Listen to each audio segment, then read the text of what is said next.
Hello, my dears. I want to address a common decorating question that I get. And it's not going to be something I can cover in one YouTube video. I have an entire design school that covers a lot more than what I'm going to talk about today.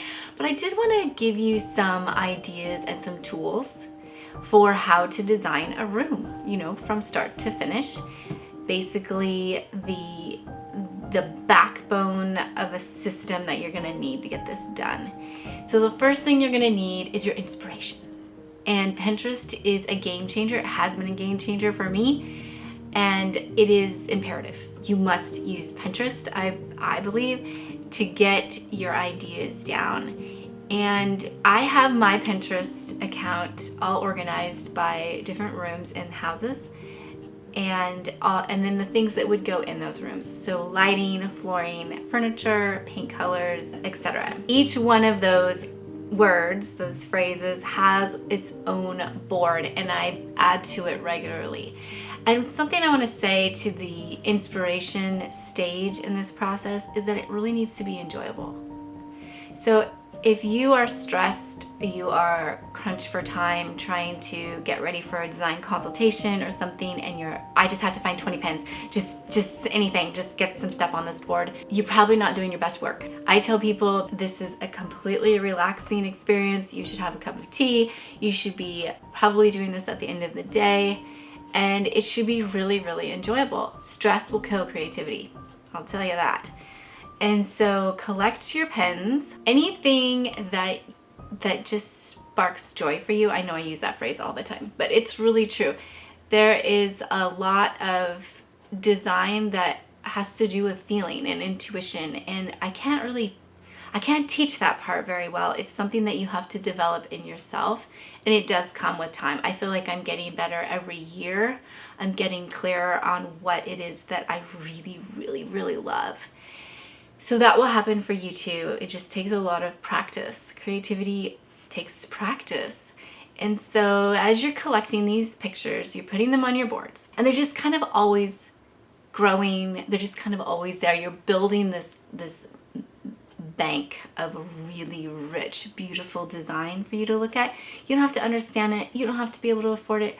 It doesn't matter. You're just building this incredible collection for you to draw from when you need it. So that's number one. Then when it comes time to actually get a job done and you've got to focus on one room, I like to work one room at a time and really perfect it, really work it over and over, and get it to really work well and look beautiful, and not just say, oh, we're going to do the whole house. I think if you're doing a new build, of course, you've got to think like, okay, what are we doing for the floors? And you have to think a lot more big picture. But most of us probably aren't doing new builds at the moment. Probably most of us are redoing our houses or working for clients. I, for instance, am redoing our bathroom. Not a whole renovation. We already did that, but it needs a refresh. Things are starting to fall apart. Things are starting to look a little dated. It just needs a little kick in the pants. So I'm actually going to take you in that room and show you what I have up my sleeve for that. But once you know the room you're working on, then you have to get really practical. So interior design is about, I think it's like 50% practical and functional and 50% beautiful. And when you can marry those two together, wow, have you got a good space going for you. But don't sacrifice the beauty for the function and vice versa. These things have to go well together. It's not just a magazine picture. It has to work. And it has to be able to be maintained. It can't just be collecting clutter or being really difficult to get to your things because things are stacked in drawers and zipped up and too difficult to get to, or too difficult to clean. All this stuff matters, right? So once I know the room I'm going to work on, I kind of interview the room, and I'll just sit in a room. I may sit there for hours, and I ask really practical questions. So this isn't necessarily the fun part, but it is the necessary part.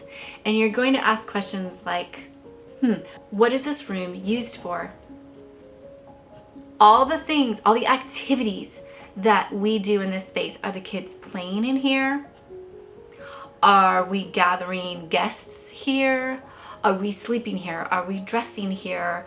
Are we preparing food here? Are we storing things? Is it seasonal storage or is it things that we use every day? These are the things that you start to get your mind around. And maybe this room needs to be completely overhauled, and it used to be a family room and now it's going to be your sewing room, right? So it could really be a dramatic change, but this is the time where you sit down and you answer these questions. How many people come in here? Does it change from different days of the week? Do I have grandkids on Wednesday? Do I host Bible study on Thursday? You know, what's going on seasonally in this space?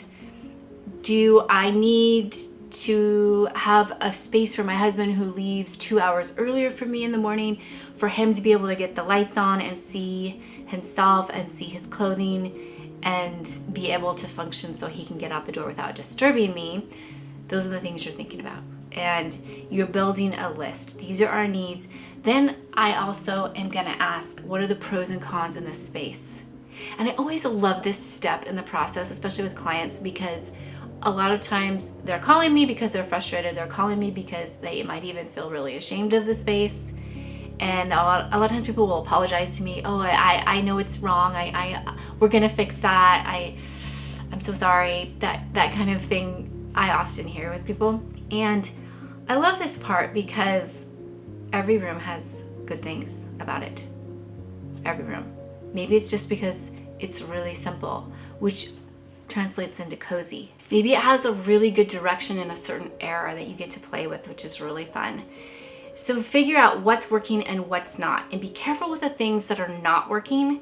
Don't let them dominate the whole design process. I call them the bullies. It's this radiator that's broken and your landlord won't let you take it out and it looks horrible. It's not working at all, but it's this color that is demanding everything work around it. That kind of stuff. Like, or tile's the worst.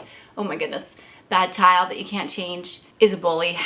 And so you have to decide, one, can I change it? Is there any way I can change it? Even if I just change the color or I cover it somehow, we fake it. If you cannot change it, then you do have to incorporate it somehow. So those are the things that you're gonna add into your designs. Then we get to the more fun part, which is actually picking out materials, actually putting things together, and respecting all of these things, the beautiful things you've chosen and the practical things that you have to incorporate. I feel like at this point it's best to move into more of a design binder type situation, and I actually sell design binders.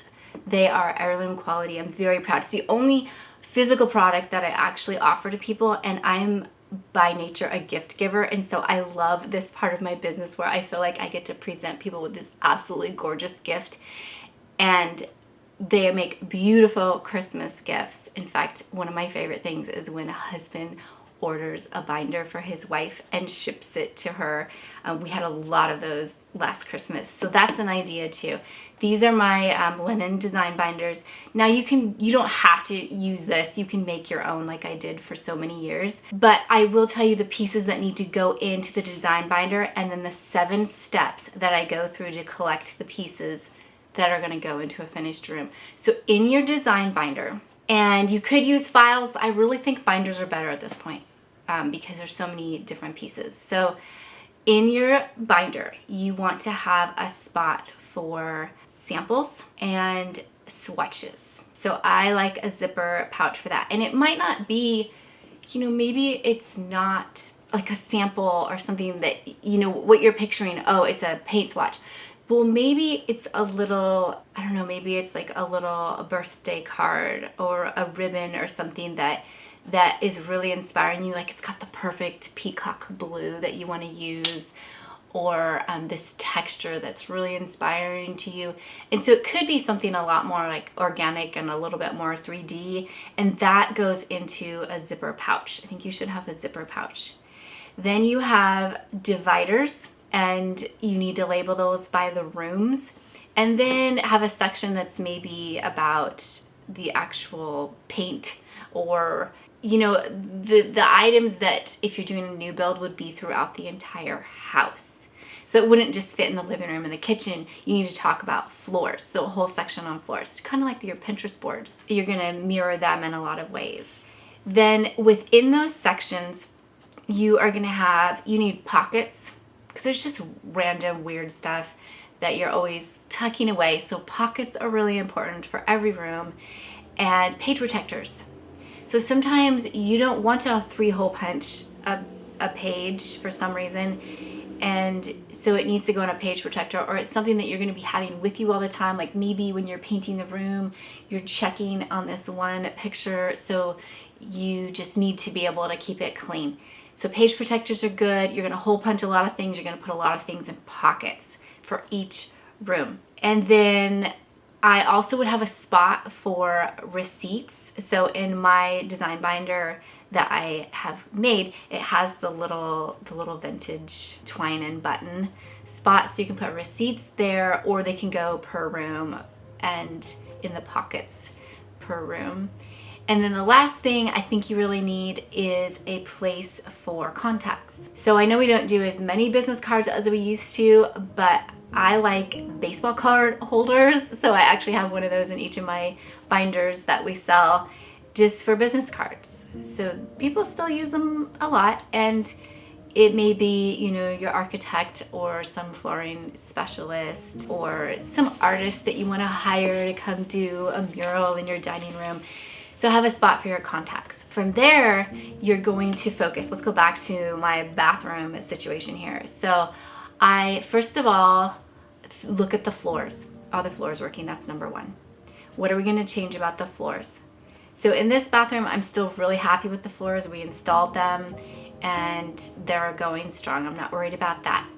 Then I need to think about fabrics. So in a bathroom, there's not a whole lot of fabrics, but it would be your towels, it would be your bath mats, it would be your shower curtain, maybe drapes. I don't have a window in this bathroom, but this is the time to go back to your inspiration. The pictures that you have pulled out or things that you have penned, and really study all of the shower curtains and see, gosh, is there a common thread? Do I consistently love linen with an embroidered edge on it? If you've penned it 3 times, it's something that you are consciously or subconsciously interested in.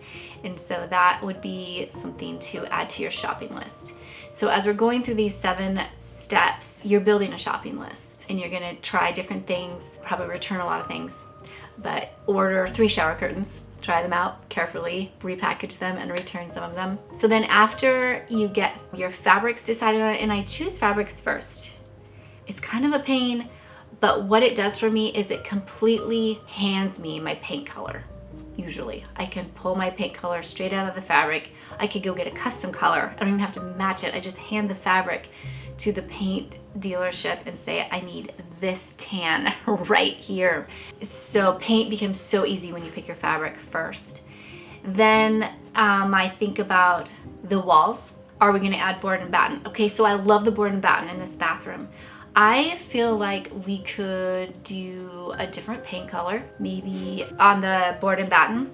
And then I definitely will be wallpapering. I have these 3 choices. This one's from North and Finch, which is peel and stick, so I could totally do it myself. My husband's really good at wallpapering, and so I usually rope him in if there's gonna be all the paste and trying to line everything up, but I can do peel and stick myself, so I'm excited to do that. I also love this one from Wayfair. This actually was in the Lincoln Suite at the Mayhurst when we did our design retreat in September, so I was inspired by that. But I think it's a little bit too frilly for this particular space in my house.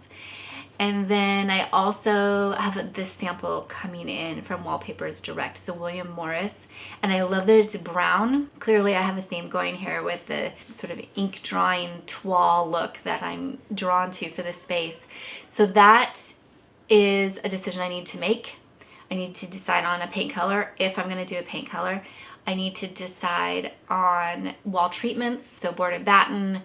You could do shiplap, you could do beadboard, or wallpaper. That's the third thing I'm looking at. And making decisions on, getting samples on. The fourth thing I'm gonna do is, it would be called furniture if I was working in a living room, but in a bathroom, it's the vanity, it's the storage piece, it's the tub.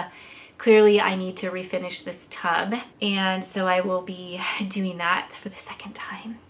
And then the vanity has been really hammered by water dripping on it on the front, so I may be either refinishing it or painting it. We'll see, but I will be doing something with that. And then that brings us to lighting. I am pretty happy with the lighting in this bathroom, but we really need some sconces. You gotta have sconces in a bathroom because they're so flattering, and this is where you're trying to get ready, do your makeup and things. So I will be incorporating some sconces. I kind of have my eye on sort of some Art Deco looking sconces, which is a little out of the norm for me, but I am interested in that. And then lastly would be your wall decorations and your small decorations. Walls and smalls. So you might bring plants or storage containers for Epsom salt.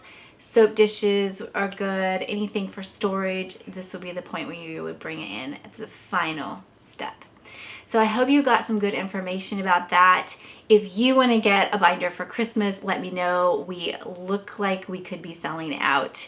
So jump on that if you're interested in getting one of my design binders, or if you want to send the link to your husband, I can help him out with that too. You guys, thank you so much for watching. Take care, and I will talk to you soon.